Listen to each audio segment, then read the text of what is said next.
Saya rasa tak banyak pekerjaan yang berpeluang untuk terserempak dengan hantu pada waktu malam.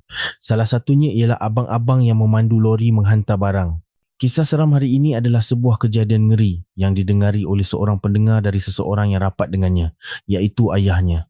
Ayah kepada pendengar ini bekerja sebagai pemandu lori penghantaran barang. Oleh sebab sering merantau ke banyak tempat dan negeri, beliau mempunyai banyak pengalaman aneh dan kisah-kisah seram untuk diceritakan. Kejadian seram yang akan saya ceritakan hari ini merupakan salah satu pengalaman yang dikumpulkan oleh ayahnya semasa bekerja sebagai pemandu lori. Boleh dikatakan, setiap laluan yang ditempuhinya penuh dengan kisah menakutkan dan menyeramkan. Apa-apa pun, kisah seram hari ini adalah pengalaman benar. Jadi, sebelum kita mula mendengar, gunakan kebijaksanaan anda sebaik-baiknya. Kisah hari ini akan menjadi satu lagi cerita menarik tentang pertemuan dengan hantu semasa memandu di jalan raya. Untuk cerita hari ini, izinkan saya menggunakan nama samaran Pak Cik Id. Pak Cik Id telah menghantar keseluruhan cerita yang didengarnya daripada ayahnya yang bekerja sebagai pemandu lori. Ayahnya seringkali berdepan dengan pelbagai kejadian aneh sejak dari usia muda lagi. Beliau telah mengembara ke banyak negeri dan mengumpul banyak pengalaman pelik, lalu menceritakannya kepada Pak Cik Id dan ibunya. Sesetengah cerita itu membuatkan ayahnya berasa sangat takut, walaupun pada hakikatnya beliau seorang yang tidak percaya pada hantu atau perkara-perkara sebegini. Itulah sebabnya Pak Cik Id mengingati dengan jelas kisah-kisah seram yang dialami oleh ayahnya di jalan raya. Pak Cik Id ingin berkongsi semua kisah yang didengarinya daripada ayahnya kepada semua pendengar sekalian, iaitu kisah seram tentang pertemuan dengan hantu di jalan raya. Cerita pertama ini membawa kita kembali ke zaman remaja ayah Pak Cik Id. Pada masa itu, ayahnya berpeluang melanjutkan pelajaran di sebuah universiti di Bangkok. Keadaan di Bangkok ketika itu sangat huru-hara. Terdapat peristiwa Mi dan pelbagai lagi insiden buruk. Di luar bandar pula, fahaman komunis mula tersebar. Ayahnya pada masa itu, atas sebab yang tidak diketahui, telah membuat keputusan untuk menyertai kumpulan komunis yang berpengkalan di sebuah negeri di wilayah timur laut. Sebaik sahaja membuat keputusan untuk menyertai mereka, ayahnya terus bertolak ke pangkalan tersebut. Namun, tindakan pihak berkuasa pada masa itu sangat ganas.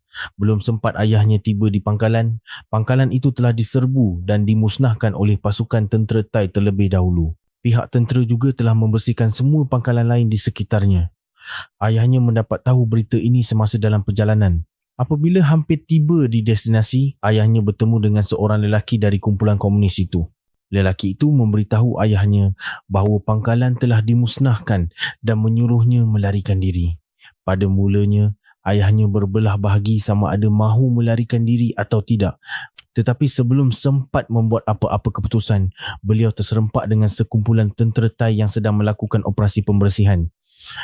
Keadaan itu memaksanya untuk melarikan diri sahaja. Malang tidak berbau.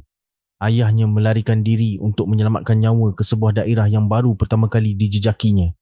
Beliau tidak biasa dengan jalan-jalan di situ.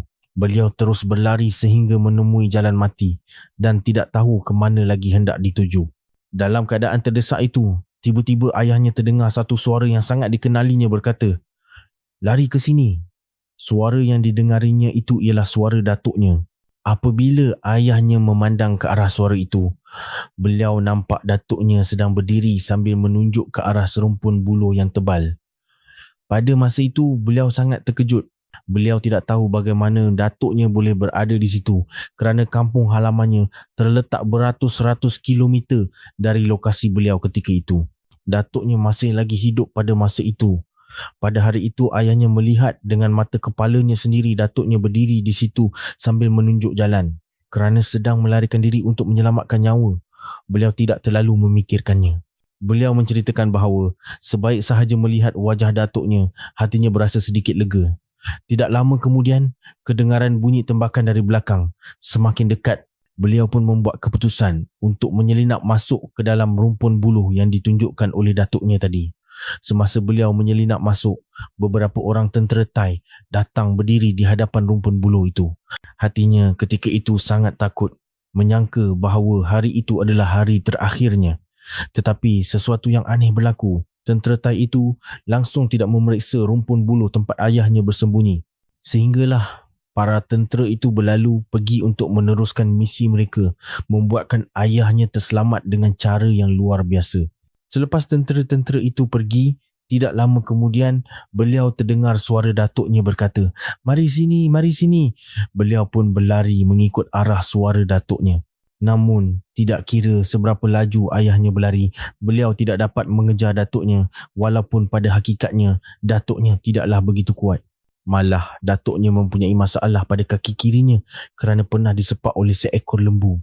Disebabkan teknologi perubatan pada zaman itu belum maju, datuknya tidak dapat menggunakan kakinya seperti biasa sejak dari itu. Beliau berjalan sedikit tempang. Tetapi apa yang ayahnya lihat pada hari itu sangat berbeza.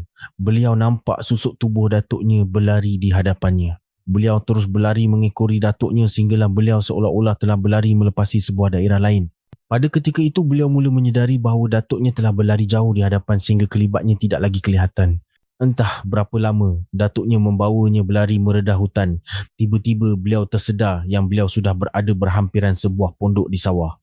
Orang pertama yang menemuinya ialah abangnya. Pada masa itu, beliau sangat keliru bagaimana abangnya boleh berada di situ. Abangnya bertanya apa yang dilakukannya di kawasan itu. Ayahnya pun menceritakan bahawa beliau berlari mengikut datuknya dari dalam hutan. Mungkin sudah berlari agak jauh, seolah-olah dari daerah lain. Tetapi beliau tidak tahu mengapa beliau boleh muncul di situ. Rupa-rupanya, abangnya yang menemuinya itu sedang menghalau lembu dan kerbau ke sawah dan secara kebetulan terjumpa ayahnya di pertengahan jalan. Keadaannya ketika itu sangat lesu, seperti tidak makan dan minum selama beberapa hari. Abangnya terkejut bagaimana beliau boleh sampai di situ, kerana setahunya ayahnya sudah lama belajar di Bangkok. Abangnya segera membawanya pulang ke rumah. Semua orang di rumah terkejut melihat kepulangannya.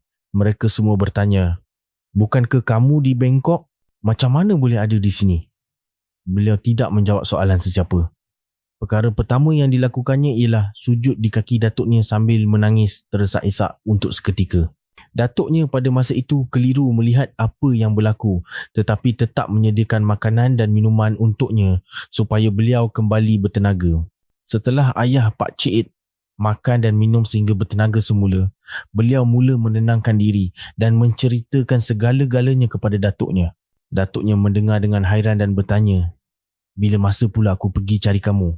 Aku sibuk menjual lembu dan kerbau sepanjang hari, mana ada masa nak cari kamu?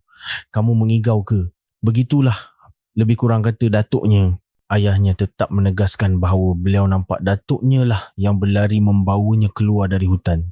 Apabila ayahnya berkata begitu, tiada siapa di rumah yang percaya kerana datuknya memang tidak boleh berlari.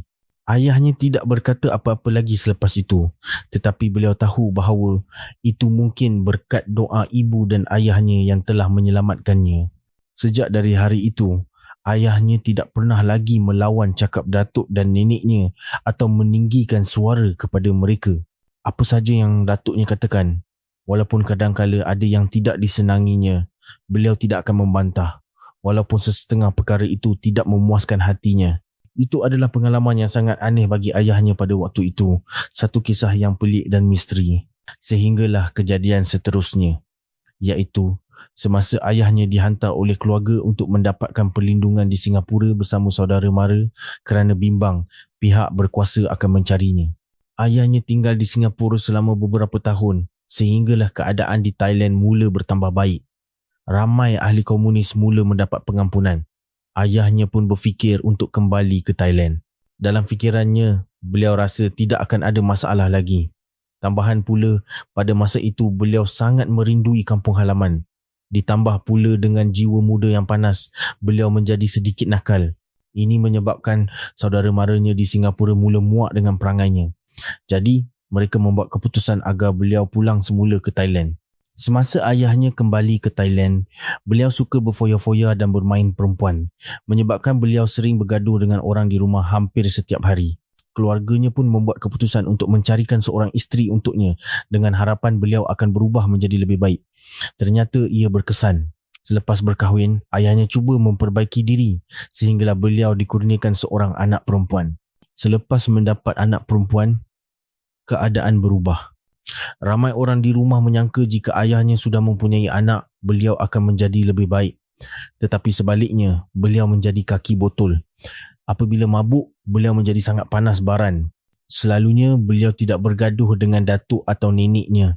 Sebaliknya, beliau akan bergaduh dengan bapa dan ibu mentuanya. Perangainya sangat kasar, seolah-olah menganggap dirinya orang besar yang tidak boleh dijatuhkan.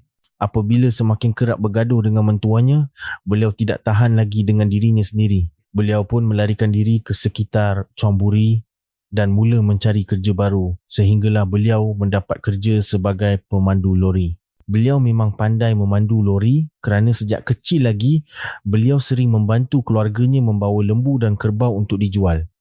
Tambahan pula, pekerjaan ini pada zaman itu memberikan pendapatan yang lumayan. Jadi, beliau pun memulakan kerjayanya sebagai pemandu lori. Setelah tidak lama bekerja sebagai pemandu lori, sebaik sahaja menerima gaji pertamanya, beliau berkenalan dengan seorang kawan melalui sesi minum arak. Izinkan saya menggunakan nama samaran Pak Cik A. Pak Cik A ini seorang yang kaki botol dan penagih dadah. Tetapi yang peliknya, Pak Cik A sangat sayangkan lorinya. Setiap kali selepas minum arak atau mengambil dadah, beliau akan pulang dan membersihkan lorinya sehingga berkilat. Ini menjadikan lorinya lori yang paling bersih di syarikat itu. Suatu hari, Pak Cik A sedang dalam perjalanan pulang selepas menghantar sebuah kontena. Di pertengahan jalan, beliau terserempak dengan sekatan jalan raya polis. Kerana takut, beliau membuat keputusan untuk membuka tingkap dan membuang barang penambah semangatnya itu ke tepi jalan. Sebaik sahaja membuangnya dan kembali fokus memandu, beliau mendapati sebuah kereta memotongnya secara tiba-tiba. Beliau terkejut, lalu memusingkan steering sehingga hilang kawalan dan lorinya terbalik di tepi jalan. Pada masa itu, beliau sangat ketakutan. Pasukan penyelamat dan ambulans segera tiba di tempat kejadian. Polis yang berada di sekatan jalan raya berhampiran juga menunggang motosikal mereka untuk melihat keadaannya, sama ada beliau selamat atau tidak. Pada masa itu, beliau takut polis akan menahannya untuk ujian air kencing. Jadi, beliau pun berpura-pura pengsan, seolah-olah cedera parah, sehinggalah ambulans membawa jasadnya ke sebuah hospital. Pada masa itu, ayahnya dan saudara mara lain mendapat berita bahawa Pak Cik A dimasukkan ke hospital. Tetapi pihak hospital menelefon pada kali pertama untuk memberitahu mereka supaya datang menuntut jenazah untuk diuruskan. Semua orang terkejut. Pak Cik A biasanya seorang pemandu yang cermat, tidak mungkin boleh terlibat dalam kemalangan. Akhirnya, pada malam itu juga, ayahnya dan saudara mara Pak Cik A bergegas ke hospital sebaik sahaja menerima berita itu. Apabila tiba di hospital, hari sudah lewat malam. Setibanya di sana, mereka semua terus menuju ke bilik mayat. Tetapi sebelum sempat mereka semua sampai, mereka yang sedang berjalan untuk menuntut jenazah, Pak Cik A ternampak Pak Cik A sedang duduk berbual dengan seorang doktor. Pemandangan itu membuatkan saudara maranya dan ayah Pak Cik A lari bertempiaran. Tetapi kerana beliau sangat sayangkan kawannya, beliau tidak percaya apa yang dilihatnya itu adalah roh kawannya yang sedang duduk di situ. Beliau memberanikan diri dan berjalan mendekati untuk melihat dengan lebih dekat. Semakin dekat beliau berjalan, semakin jelas wajah itu kelihatan. Orang yang sedang duduk berbual dengan doktor itu bukanlah orang lain yang disangkanya sebagai kawannya. Itu memang kawannya yang sedang berbual dengan doktor. Pada masa itu, apabila ayahnya sampai, kakinya terus menggeletar. Beliau bertanya kepada doktor, Doktor jumpa kawan saya di mana?" Doktor itu pun menceritakan bahawa ada seorang pesakit psikiatri yang melarikan diri dari wad, jadi beliau keluar mencarinya. Semasa doktor itu berjalan melepasi bilik mayat, beliau terdengar ada orang mengetuk cermin dari dalam. Apabila dibuka, beliau nampak seorang lelaki sedang berdiri tanpa seurat benang. Pada mulanya doktor itu terkejut menyangka ia hantu kerana orang yang berada di dalam bilik mayat itu ialah Pak Cik A. Beliau mengetuk cermin sambil berkata, Saya sejuk, saya lapar, tolong saya. Doktor tu pun menyangka mungkin itu pesakit psikiatri yang melarikan diri kerana maklumat pesakit yang hilang itu mempunyai ciri-ciri yang serupa. Jadi, doktor itu segera mencarikan pakaian untuknya, memberinya makanan ringan dan menelefon jururawat dari wad psikiatri untuk datang mengambilnya kembali. Pada masa itulah ayahnya dan saudara maranya ternampak keadaan doktor itu sedang duduk berbual dengan Pak Cik A. Semua orang yang mendapat berita kematian Pak Cik A dan datang untuk menuntut jenazahnya terus bergegas ke situ. Tetapi apabila sampai, mereka melihat Pak Cik A sedang duduk berbual dengan doktor. Semua orang jadi kelam kabut. Pak Cik A pula tiba-tiba menjadi pesakit psikiatri tanpa disedarinya. Beliau terkejut menyangka doktor itu baik hati datang menemaninya, tetapi sebenarnya tidak.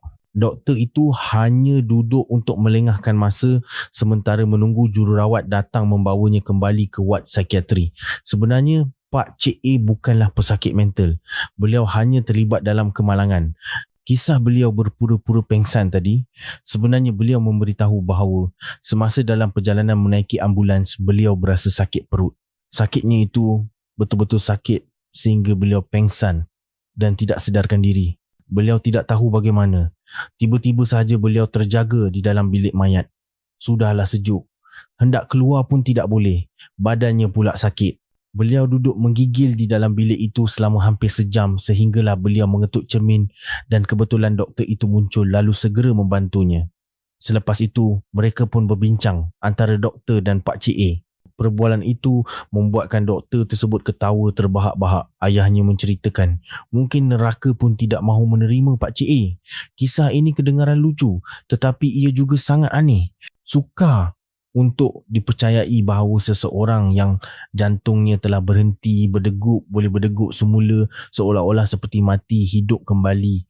Kejadian ini apabila ayahnya menceritakannya kepada sesiapa pun, semua orang menganggapnya sebagai cerita lawak. Tetapi pada masa itu situasinya memang kelakar bagi ayahnya. Cuma yang peliknya ialah bagaimana Pak Cik A boleh hidup semula. Ia masih menjadi misteri sehingga kini bagaimana seseorang yang telah meninggal dunia boleh hidup kembali. Saya rasa pendengar sekalian, setelah mendengar dua cerita ini, pasti merasakan ia adalah kejadian yang luar biasa dan sangat pelik tentang mati hidup kembali.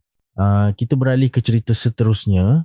Cerita ini pula adalah pengalaman ayah Pak Cik sendiri semasa memandu di sebatang jalan yang dikenali sebagai Jalan Selatan. Saya rasa mereka yang sering ke selatan pasti kenal dengan jalan ini.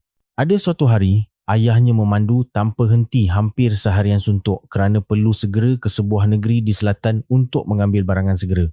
Ayahnya memandu dengan laju tanpa berehat sehinggalah beliau tidak larat lagi untuk meneruskan pemanduan. Beliau membuat keputusan untuk berhenti dan tidur sebentar. Pada masa itu, lori ayahnya berada di jalan tersebut. Ayahnya cuba mencari tempat rehat sehinggalah beliau terjumpa satu kawasan berhampiran sebuah pusingan U. Beliau memandu sedikit ke hadapan dan ternampak sebuah hentian rehat. Beliau memutuskan untuk tidur di situ selama sejam pun jadilah agar badannya kembali bertenaga sebelum menyambung perjalanan. Jika beliau terus memandu, pasti beliau akan terlelap. Ayahnya pun menelefon taukanya. "Tauke, saya minta rehat sejam ya. Saya dah tak larat ni." Taukanya faham dan berkata, "Ya, berhenti tidur dulu, nanti baru sambung jalan." Taukanya mendoakan agar perjalanan ayahnya selamat.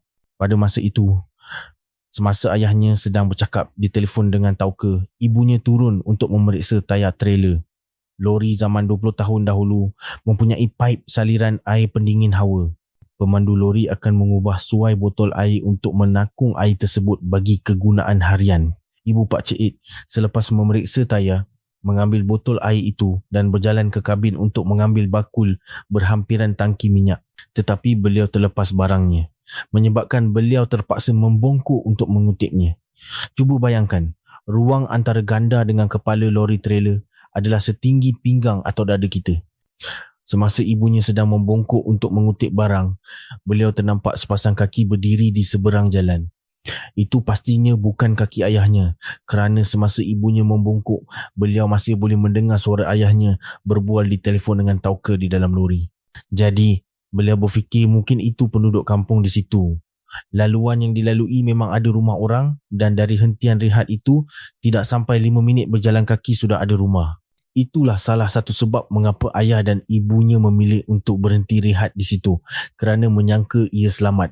Tetapi apabila ibunya mengangkat kepala semula, beliau mendapati sepasang kaki itu telah hilang. Beliau pun membongkok sekali lagi untuk memastikan, tetapi beliau tidak nampak apa-apa. Akhirnya, beliau membuat keputusan untuk menyelinap di bawah trailer dan berlari ke seberang. Tetapi apabila ibunya muncul di seberang, beliau tidak nampak sesiapa pun berjalan di atas jalan raya. Ibunya sedar beliau telah terkena. Beliau segera naik ke atas lori dan berkata kepada ayahnya, "Abang, kita jalan sikit lagi lah baru berhenti rehat. Tempat ni seram semacam." Tetapi ayahnya menolak. Beliau berkata, "Tak ada apa-apalah. Saya dah penat sangat ni. Nak tidur sekejap. Betul-betul tak larat dah nak pandu." Ibunya melihat ayahnya bercakap dalam keadaan yang sangat letih. Beliau tidak mahu menambahkan kerisauan ayahnya dengan cerita hantu. Nampaknya ayahnya memang tidak mampu meneruskan perjalanan. Lagipun ibunya sendiri pun penat duduk di dalam lori. Akhirnya beliau bersetuju. "Baiklah, kita rehat di sini." Beliau menyuruh ayahnya turun dan mengikat buaian untuk tidur di bawah lori, manakala ibunya akan tidur di dalam lori. Pada masa itu, Pak Cik Id masih kecil dan turut serta bersama ibu bapanya.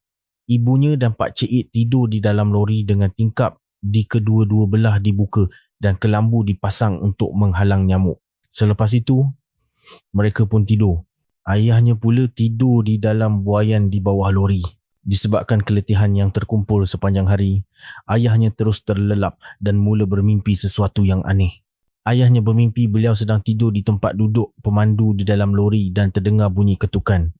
Beliau pun bangun untuk melihat bunyi apa itu. Tetapi semasa beliau cuba untuk bangun, beliau mendapati badannya tidak boleh bergerak. Dalam mimpi itu, ayahnya cuba meronta-ronta. Selepas meronta seketika, muncul sepasang tangan putih pucat menempel di cermin hadapan lori. Kemudian, muncul pula susuk tubuh seorang wanita dengan rambut kusut masai sehingga wajahnya tidak kelihatan, perlahan-lahan memanjat ke atas bonet lori. Apa yang lebih menakutkan, wanita itu hanya mempunyai separuh badan. Susuk tubuh wanita itu menggunakan kedua-dua tangannya untuk merayap perlahan-lahan di seluruh cermin hadapan sebelum berhenti di pintu sebelah pemandu. Wanita itu merapakkan mukanya ke cermin sambil membuka mulut dan menjelirkan lidah menjilat seluruh cermin. Kemudian, lidahnya perlahan-lahan menjulur masuk ke dalam lori.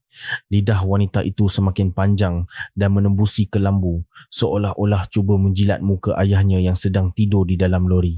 Tetapi sebelum lidah itu sempat sampai ke mukanya, ayahnya terdengar suara seorang wanita tua dari atas bumbung lori berkata, "Celaka, kenapa kau ganggu dia?" Selepas itu, ayahnya nampak seorang nenek tua melompat turun dari bumbung lori. Tangan kanan nenek itu memegang sebatang kayu panjang dan memukul wanita itu. Wanita yang dilihat oleh ayahnya itu mengeluarkan kata-kata makian. Kemudian, ayahnya tersentak dari tidur dan mendapati ia hanyalah mimpi. Tetapi mimpi itu terasa sangat nyata.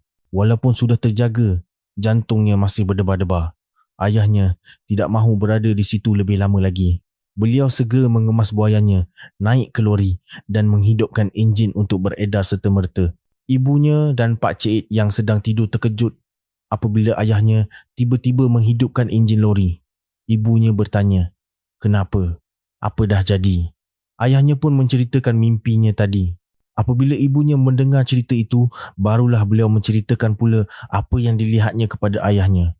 Ayahnya merungut, "Kenapa tak cerita dari awal? Gila ke nak suruh tidur lagi kat sini?" Ibunya membalas, "Awak tu yang mengantuk macam nak gila.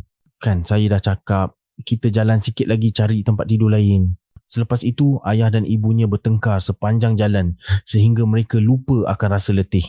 Itu baru perjalanan pergi. Semasa perjalanan pulang, selepas ayahnya mengambil barang sehingga penuh kontena, beliau terpaksa melalui jalan yang sama. Semasa memandu, beliau tiba di sebuah kampung, iaitu kampung yang terletak sebelum tempat beliau berhenti rehat pada malam sebelumnya.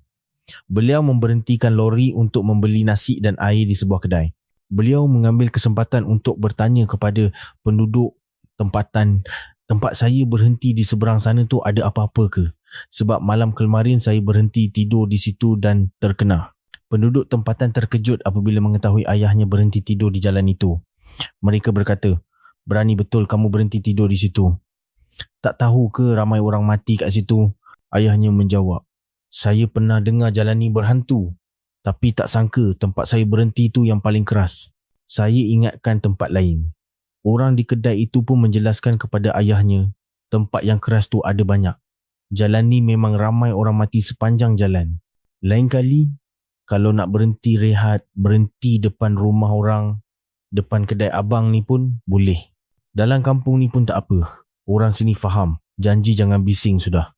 Selepas itu ayahnya mengingati pesanan penduduk tempatan itu. Setiap kali perlu memandu ke selatan, beliau akan mengelak daripada berhenti rehat di kawasan pusingan U atau hentian rehat terpencil. Beliau akan berhenti tidur di kawasan perkampungan. Sejak dari hari itu, setiap kali memandu melalui jalan tersebut, beliau akan berasa takut kerana kejadian pada malam itu sentiasa bermain di fikirannya. Selain jalan ke selatan tempat beliau mengalami kisah seram, ada sebatang jalan di utara yang beliau pernah lalui pengalaman serupa. Beliau menceritakan, pada masa itu beliau perlu memandu untuk mengambil buah-buahan bagi tujuan ekspor. Terdapat beberapa buah lori yang pergi bersama-sama, jadi beliau mempunyai ramai kawan. Kebanyakan kawan yang turut serta dalam perjalanan itu suka meminta ayahnya untuk mendahului konvoi, seolah-olah seperti memandu dalam beberapa buah lori, tetapi ayahnya yang mengetuai. Ini kerana ayahnya paling mahir dengan selok-belok jalan dan pandai menjaga kawan-kawannya di sepanjang perjalanan. Beliau sering menelefon untuk memberitahu kawan-kawannya, kat sana ada sekatan jalan, atau jalan kat sini tak elok, pandu rapat ke kiri atau ke kanan. Tetapi ada sekali, seorang penduduk bukit menjemput ayahnya untuk makan di rumahnya kerana malam sebelumnya mereka minum arak bersama dan serasi. Jadi, beliau terpaksa bertolak lebih lambat daripada biasa dan tidak mengetuai konvoi seperti selalu. Ini menyebabkan kawan-kawannya yang lain terpaksa bertolak terlebih dahulu. Sebelum mereka bertolak, ayahnya telah mengatur rancangan dengan kawan-kawannya di mana mereka akan berjumpa nanti. Selepas membuat perancangan, kawan-kawannya yang telah selesai memuatkan barang pun bertolak dahulu. Ayahnya pula bersiap sedia untuk pergi makan seperti yang dijanjikan dengan penduduk bukit itu. Tetapi pada masa itu, tiba-tiba pandangan ayahnya tertumpu ke tanah dan beliau nampak bayang-bayang seorang kawannya yang belum bertolak. Tetapi yang peliknya, bayang-bayang yang dilihatnya itu tidak berkepala. Kawan ini kita panggil sahaja Pak Cik Jo. Ayahnya nampak bayang-bayang Pak Cik Jo tidak mempunyai kepala. Beliau terkejut. Jantungnya seakan-akan jatuh ke buku lali. Beliau berasa sangat tidak sedap hati. Firasatnya mengatakan sesuatu yang buruk akan berlaku. Ayahnya terus membuat keputusan untuk menelefon dan membatalkan janji makannya dan menukar giliran perjalanan lorinya. Beliau memilih giliran yang paling dekat dengan Pak Cik Jo kerana beliau risaukan kawannya itu. Pak Cik Jo membawa bersama anak perempuannya yang baru pandai bercakap, manakala isterinya sedang sarat mengandung seorang lagi anak di rumah. Ayahnya mendapat giliran 2 lori selepas Pak Cik Jo. Itu yang paling dekat yang boleh didapatinya. Ayahnya cuba meyakinkan dirinya bahawa apa yang dilihatnya tadi hanyalah mainan mata dan berharap ia bukan petanda buruk. Apabila tiba giliran Pak Cik Jo selesai memuatkan barang, beliau pun memulakan perjalanan terlebih dahulu. Ayahnya pula bertolak kira-kira hampir sejam kemudian. Ayahnya memandu dengan perasaan berdebar-debar. Selepas memandu seketika, beliau ternampak di hadapan seolah-olah ada kesesakan lalu lintas seperti ada kemalangan. Benar, apabila beliau memandu semakin dekat, beliau mendapati kemalangan di hadapannya melibatkan lori orang yang paling tidak diharapkannya. Lori Pak Cik Jo terlibat dalam kemalangan, jatuh ke dalam gaung. Kemalangan itu meragut nyawa Pak Cik Jo dan anaknya yang menemaninya. Mayat anaknya dikatakan tersepit di konsol. Pasukan penyelamat berkata, anak perempuannya meninggal dunia dengan tangan masih memegang botol susu. Mayat Pak Cik Jo pula tidak berada di dalam lori tetapi tercampak keluar dan jatuh ke dalam gaung. Pihak berkuasa berkata ia akan mengambil masa beberapa hari untuk membawa naik mayatnya. Misi mencari mayat. Pak Cik Jo memakan masa yang sangat lama tetapi mayatnya masih tidak ditemui. Pihak berkuasa pada masa itu terpaksa mengadakan upacara ritual untuk meminta izin daripada penunggu hutan. Selepas upacara itu, pencarian disambung semula dan akhirnya mereka menemui mayat Pak Cik Jo. Berita kemalangan Pak Cik Jo membuatkan ayahnya, kawan-kawan pemandu lori yang lain serta taukanya hilang semangat untuk bekerja. Ini kerana Pak Cik Jo seorang yang sangat baik, rajin dan tidak nakal seperti yang lain. Beliau bekerja keras untuk menyara anak dan isterinya. Lebih menyedihkan apabila melihat isteri Pak Cik Jo yang terlalu sedih sehingga hampir hilang akal.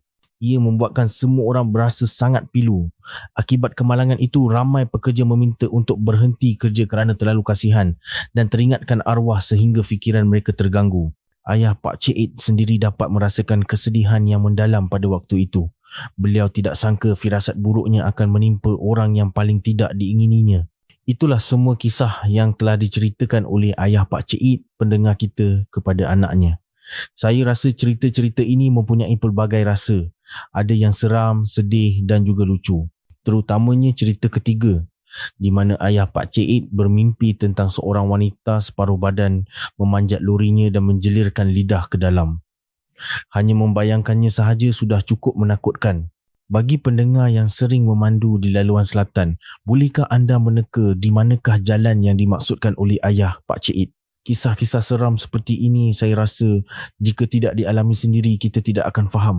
Walaupun kisah seram hari ini tidak semuanya berlaku di jalan raya, saya rasa kisah ayah Pak Cik Id tentang kawannya yang terlibat dalam kemalangan di mana hospital menelefon memberitahu beliau sudah meninggal dunia dan meminta untuk menuntut jenazah, tetapi tiba-tiba beliau hidup semula adalah satu kisah yang sangat pelik. Begitu juga dengan kisah-kisah lain yang dialaminya. Semuanya sangat aneh. Apabila saya mendengar cerita-cerita sebegini, saya terfikir, jika kita kembali ke zaman itu, mungkin sekitar 40 atau 50 tahun yang lalu, dengan teknologi yang belum canggih, apabila berdepan dengan perkara seperti ini, ia pasti terasa lebih menakutkan. Cuba kita bayangkan, zaman dahulu, setiap kali datuk dan nenek kita bercerita tentang hantu, ia terasa lebih seram. Sebenarnya, pada zaman sekarang, diganggu hantu atau roh tidaklah seseram zaman dahulu. Sesiapa yang mempunyai pengalaman seram atau kisah ngeri yang didengari daripada ibu bapa anda, boleh kongsikannya. Saya masih menanti untuk membaca cerita daripada anda semua, sama seperti kisah daripada Pak Cik Id ini. Mungkin tidak semua ceritanya mempunyai hantu yang menakutkan, tetapi ia merupakan kejadian luar biasa, kejadian yang sukar dicari jawapannya, kisah-kisah misteri. Cerita seperti ini juga boleh dikongsikan. Apa-apa pun, sebelum kita berpisah hari ini, diharap semua dapat menggunakan kebijaksanaan semasa mendengar cerita-cerita yang saya sampaikan. Semua kejadian ini adalah peristiwa yang benar-benar berlaku kepada ayah Pak Cik Id. Anggaplah ia sebagai hiburan semata-mata jika anda tidak percaya ia benar-benar terjadi. Sebelum mengakhiri bicara, jika anda suka cerita hantu dan kisah seram, kita adalah geng. Bagi sesiapa yang memandu menuju ke selatan, jika anda tahu jalan manakah yang dimaksudkan, cubalah komen supaya rakan-rakan lain dapat membacanya. Saya yakin ramai lagi yang pernah mengalami kejadian seram di jalan ini. Selamat tinggal